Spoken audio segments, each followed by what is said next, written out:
Thousand Autumns, is a Meng Xi Shi novel. This is an audiobook made by fans for other fans. Disclaimer. The main couple of the story is made up of two men. If you don't like it, don't listen. Thank you.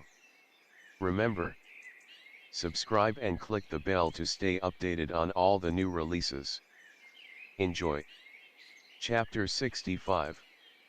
With this acting as a cushion, Shen Qiao was able to readjust his breath. He focused his strength into his hand, and the grieving celestial sword sunk deeply into the stone wall. Then, stepping on the jutting edge of the crevices, he held his breath, leaped up, and landed where Wushi was hiding with a flip. It was not a cave, but a crevice formed by the cracking of the wall due to age. After the city was buried by wind and sand for many years, it had already become one with the underground world. Before he could ask, Wushi already said, "What's down there should be the red chalcedony Chen Gong is looking for." Shen Qiao had been busy fastening himself to the wall just now. Therefore, he did not pay much attention. As he looked down, he found that there was actually a red glow. Under broad daylight, the red glow was just the light of the ore itself and would not be considered dazzling, but in the dark, it was enough to light people's faces. They made several turns on their way from there to the front, and there was chalcedony lighting on both sides. However, the chalcedonies were all deeply embedded into the rocks. There was no way to dig them out. They were surely beautiful enough, but what did Chen Gong need them for? The Emperor of Qi very much favored him and showered him with endless glory and wealth. Even Murong Qi now served him loyally, not to mention all the money and treasures he had. The Chen Gong before had nothing and would probably risk his life for the chalcedony, but today's Chen Gong had so much more. Why did he still decide to come here despite all the risks? Shen Qiao withdrew his gaze and turned back his head. "Thank you very much. Why are you here?" But Wushi did not answer his question. "There's a shortcut leading to the place below." Shen Qiao asked, "Have you been there already?" "I didn't get close. There are still two monkeys around there guarding it." "Did you see the jade sistink?" Wushi gave a positive reply. Shen Qiao briefly checked his own status. There were more than a dozen or so cuts on him, big and small, most of which were scratches from fighting with the monkeys while he was protecting Wushi. Others included bruises and scuffings from the fall, but they were all external injuries. Even if the monkey's claws were poisonous, the poison was weak enough to be easily forced out of his body through the circulation of his inner qi. Compared to theirs, the injuries on Chen Gong's side were slightly more severe. Wushi said, "The monkeys have lived here for hundreds of years without daylight, feeding on human-faced spiders and jade sistink. Their skin is so hard that it can't be penetrated unless one uses sharp weapons infused with inner qi, and their bodies are as lithe as that of a swallow. This is what makes them so difficult to deal with." However, Shen Qiao actually felt uplifted. "Let's go then. Now that we're here, we should as well finish the last step. Once we have the jade sistink, we can heal your external injuries soon." Wushi glanced at him. "Do you need to take a rest?" Shen Qiao shook his head. "Let's get the jade sistink first, just in case we run into Chen Gong later and things become unpredictable again." Wushi nodded and didn't make any more comments. "Follow me." He got up and led the way in the front while Shen Qiao followed behind him. After they left the chalcedony cluster, the red glow disappeared, and the path was once again shrouded by darkness. They tried to walk with light footsteps. Amidst the rustling of their clothes, the two people's breathing sounds intertwined with each other, with one behind the other location-wise, creating an atmosphere which might seem intimate but was in fact estranged at its core. The trip was not short, and there were quite a few crooks and turns along the way. Yan Wushi moved at a slightly faster pace since he had already walked it once. After about 15 minutes, he suddenly halted. Luckily, Shen Qiao reacted fast and stopped himself in time, otherwise, he would have directly bumped into Yan Wushi. "It's right in front," Yan Wushi turned around and said softly. However, before he could finish, a stinky gust of wind greeted their faces. Shen Qiao pulled Yan Wushi behind himself and held up the sword in his right hand to block it. A weight of 1,000 pounds suddenly pressed down from above. Shen Qiao was taken by surprise and retreated 3 steps in a row, but he soon drew out his sword and swiped it across before him. The monkey made a long hiss. It took a step back, but it quickly threw itself at him again. At the same time, another monkey also jumped on Shen Qiao, joining the chaos. The darkness blinded Shen Qiao, but it also made his senses more acute. He stepped back and waited for the 2 monkeys to rush forward together, then, infusing his sword with inner chi, he turned the weapon into a white ray of light. The 2 monkeys were caught off guard. They howled in pain as the blade cut through their skin and immediately attacked Shen Qiao even more fiercely. Shen Qiao said to Yan Wushi, "I'll keep them here.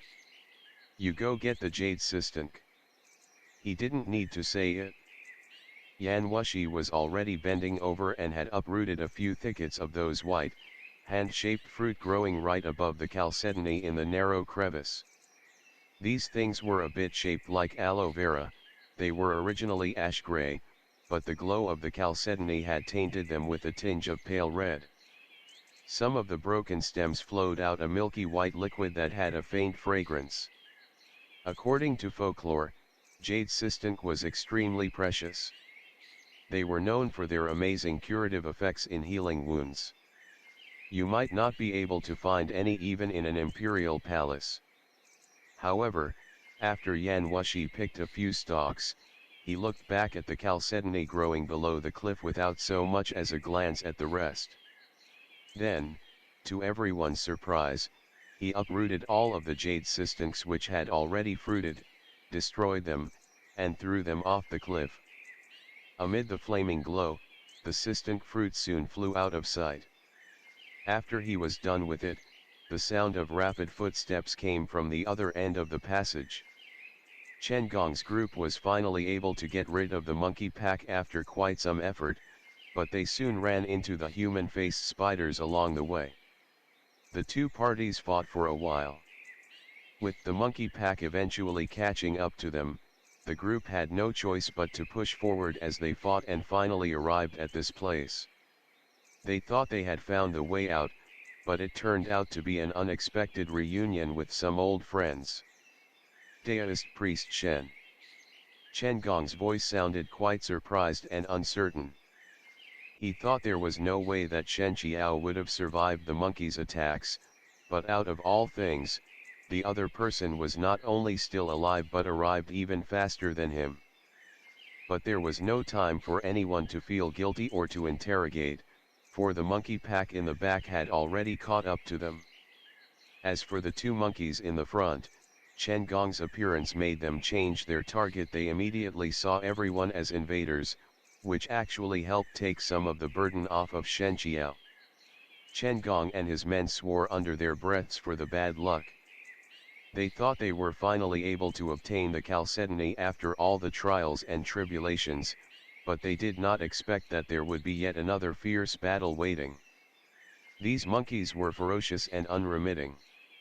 If they couldn't eliminate them completely, not to mention getting the chalcedony, they couldn't leave this place at all. They had no choice but to hold up their weapons and fight with those monkeys.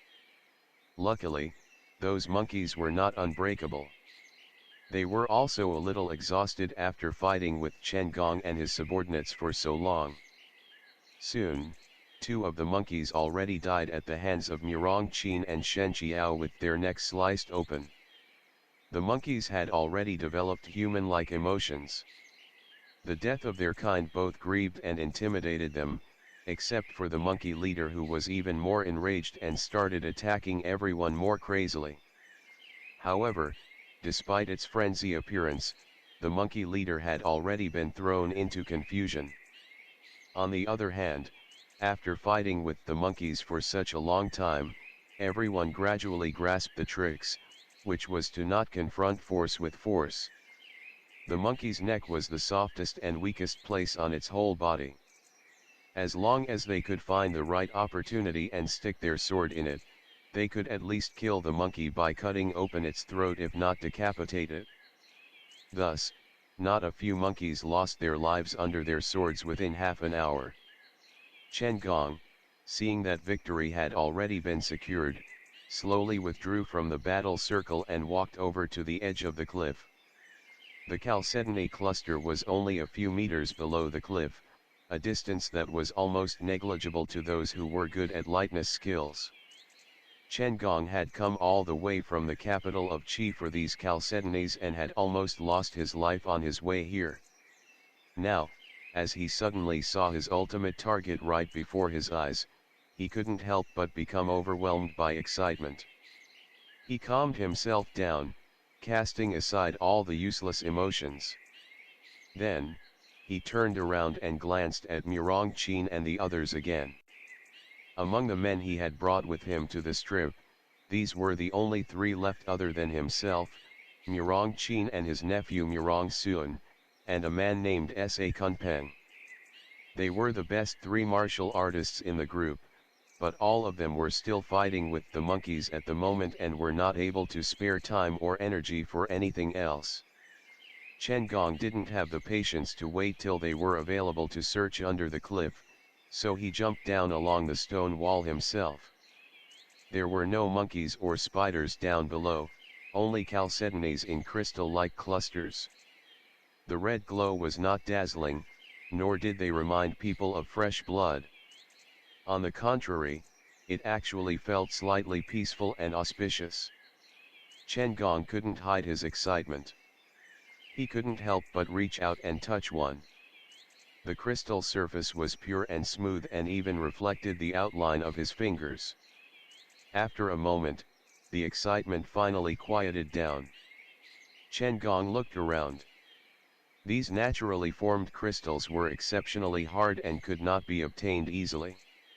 In fact, it might require several dozen or even hundreds of men chipping and mining repeatedly to succeed.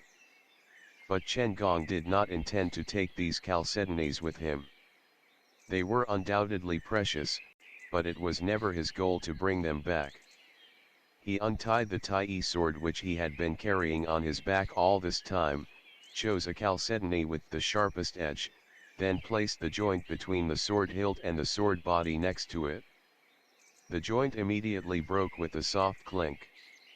He cut a famous sword which had been passed down for many generations in two halves just like that. However, Chen Gong looked rather happy. He threw the sword body to the side and carefully took out a piece of silk from the hollow in the handle. The silk was cramped with written words. Chen Gong looked at it for a while, his face looking more and more cheerful. In the end, he simply stood in the middle of the chalcedony clusters as he read it carefully. However, a moment later, his expression suddenly changed. He looked down at his right hand and saw that the entire palm had already turned purplish without him realizing. The color was gradually spreading upwards along with a mixture of prickling and itching pain which made him want to scratch it badly. Chen Gong did, but it did not stop the itching. In fact, he scratched till the skin started to bleed, but it still did not help. Under the skin, the itchiness and pain became so intolerable as if thousands of bugs were biting his flesh. The veins started to show, winding their way up along the direction of blood flow, slowly spreading to his wrist. Without anyone telling him, Chen Gong knew he had been poisoned. This time, Chen Gong couldn't care less about anything else. He climbed back up the cliff with a few leaps and returned to the original passway. Around the same time, Murong Qin and Shen Qiao had just managed to wipe out the majority of the monkeys, forcing the monkey leader to retreat. However, Yan Wushi had triggered some mechanism on the wall, and a huge ceiling stone suddenly dropped from above. Everyone seized the opportunity and took a step back. The huge stone separated them from the monkeys, granting the group a moment to catch their breaths. But Chen Gong was so occupied with the fact that he was poisoned that he had no stomach for the monkeys. Murong Qin, seeing how terrified he looked, hurried over to help him. "Quick! Do you have any antidotes on you?" After Murong Qin saw Chen Gong's palm, he couldn't help but also look astonished. "My lord, this is..." The purplish blue was already spreading to his wrist. Chen Gong was almost roaring, "Antidotes!" He had taken quite a lot of them at the bottom of the cliff, but they had no effect. Murong Qin was his only hope right now. But antidotes were not a remedy for everything. Whatever Murong Qin had, Chen Gong probably had it as well. After taking several pills to no avail, Chen Gong was already on the verge of desperation. He didn't expect that after he had finally achieved his goal after all the efforts, he was going to lose his life because of it. "Does Daoist priest Shen have any way to cure this poison I have?" he said hoarsely, his eyes brimming with hope as if Shen Qiao was the last life-saving straw. Shen Qiao had no idea how the other person had gotten poisoned. He only saw Chen Gong going down the cliff, and when the latter climbed back up, he was already like this. "Are there poisonous things down there?" Chen Gong said, "It's the chalcedony. Those chalcedonies are extremely poisonous. Can you save me, please? I heard that Mount Xuandu has a special skill for refining medicines. You're the sect leader, you must have many ways to cure it. If you can save me, I'll give everything I have to repay you." Shen Qiao shook his head. "I left in a hurry, and was forced to come here under your threat. There was no time for me to prepare any kind of antidote." But Chen Gong thought Shen Qiao simply did not want to help. He fished out another piece of jade from his bosom and threw it at Shen Qiao. "Actually, even before you agreed to come with us, I had already set the old man free. He's probably back home with his granddaughter already.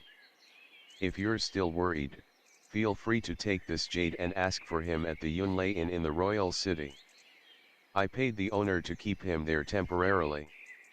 Even if he hasn't released the old man yet, you can show him the jade and ask him to let the old man go.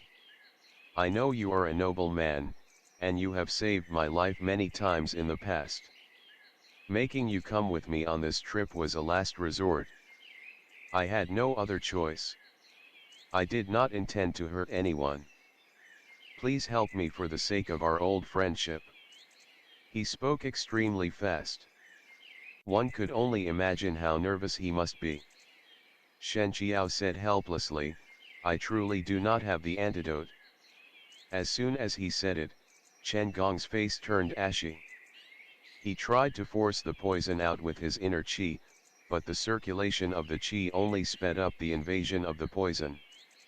Seeing that the purplish blue was almost reaching his elbow, Chen Gong gritted his teeth and said to Murong Qin, "Hurry! Cut my arm off."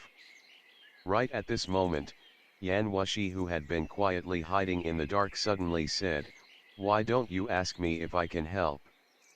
End of the chapter. Stay tuned for more BL.